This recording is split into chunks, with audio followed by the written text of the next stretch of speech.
Good morning friend, lifestyle with Bihan's মমে সবাইকে welcome জানাচ্ছি। এখন বাজে সকাল 9টা। তো এই দেখো আমি রান্নার জন্য আজকে রেডি হয়ে গেছি। পালং শাকের ঘন্ট করব, তাই পালং শাক কেটে নিয়েছি। পালং শাক সাথে মূলো, মটরশুঁটি আর কয়েকটা বিনস ভালো করে সবজিটা কেটে ধুয়ে নিলাম। তারপরে এখানে কড়াইতে সর্ষে তেল দিয়ে আর পেঁয়াজ দিয়ে ভালো করে ভেজে একটু টমেটো দিলাম, সাথে লবণ হলুদ, আর এই শুধু লবণ হলুদ দিয়েই করবো, ব্যাস আর কিছু মশলা দেব না। আর সামান্য একটু জিরে গুঁড়ো দেব। লবণ হলুদ দিয়ে নেড়ে চেড়ে আমি শাকগুলোকেও অ্যাড করে দিলাম। খুব তাড়াতাড়ি হয়ে যায় শাক, দেখতে এখন অনেকটাই বেশি লাগছে, তো একটু রান্নার পরেই দেখবে শাকটা একদম অল্প পরিমাণে হয়ে যায়। দেখো, আর আমি এক্সট্রা করে জল দিইনি, শাকের নিজস্ব যেহেতু জল আছে। এই জিরে গুঁড়ো অ্যাড করলাম আমি। আচ্ছা, আজকের আমি লাঞ্চে আর বানাচ্ছি ডিমের অমলেট কারি। তার জন্যে আমি ডিম ফেটিয়ে নিলাম। দুটো ডিম ফেটিয়ে পেঁয়াজ লঙ্কা দিয়ে ভালো করে আমি ওটাকে অমলেট করে কারি বানাবো। এর জন্য শাকটা যত সময় হচ্ছে আমি এখানে অমলেটের প্রিপারেশনটা করে নিলাম আগে থেকে প্রিপারেশন করে নিলে খুব তাড়াতাড়ি রান্না হয়ে যায়, তাই না? এই দেখো শাকটা মোটামুটি হয়ে এসছে। আমি কারি বানানোর জন্য মশলা রেডি করে নিচ্ছি। একটা কাঁচা লঙ্কা, একটা পেঁয়াজ আর একটুখানি আদা, ব্যাস এটা দিয়ে আমি আজকের কারিটা বানাচ্ছি। আর হাফ টমেটো,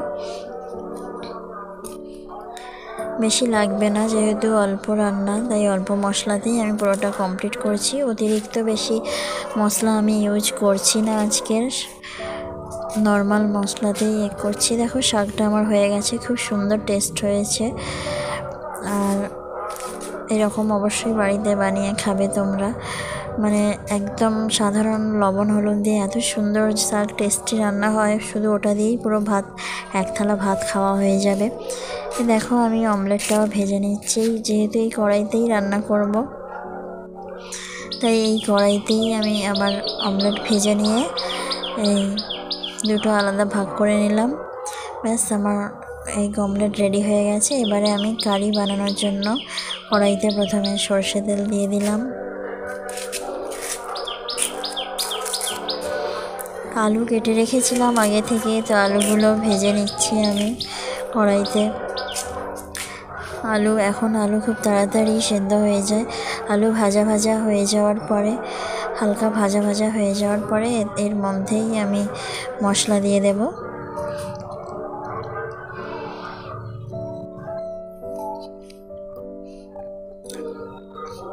মোটামুটিভাবে আলু ভাজতে আমি যে মশলাটা রেডি করে রেখেছিলাম, মশলাটাও অ্যাড করে দিলাম এর সাথে। একসাথেই আমি আলু আর মশলা একসাথেই ভেজে বা কষিয়ে যাই বলো না কেন, এটাও আমি খুব অল্প মশলাতেই রান্না করছি। লবণ হলুদ, ব্যাস এটাই। আর অল্প ধনে গুঁড়ো ছিল, আমার কাছে ছিল, তাই ওটাও অ্যাড করে দিলাম, ধনে আর জিরে গুঁড়ো। ব্যাস মশলা কষাতে একটুখানি জল দিয়ে ফুটিয়েই হয়ে যাবে কারি রান্না। একটু কালারের জন্য আমি কাশ্মীরি রেড মির্চ ইউজ করলাম। জল দিয়ে আমি ভালো করে ডিমের কারিটা বানিয়ে নিলাম। অল্প ফুটে যাওয়ার পরে আমি অমলেটগুলো দিয়ে ঢাকা দিয়ে রাখলাম 10 মিনিট। এখানে আমি ভাতটাও বসিয়ে দিয়েছি। ভাত যত সময় ভাতটাও হতে থাকুক, ওইদিকে তরকারিও হচ্ছে। ব্যাস লাস্টে ধনে পাতা দিয়ে আমি অমলেট কারিটা রেডি হয়ে গেল।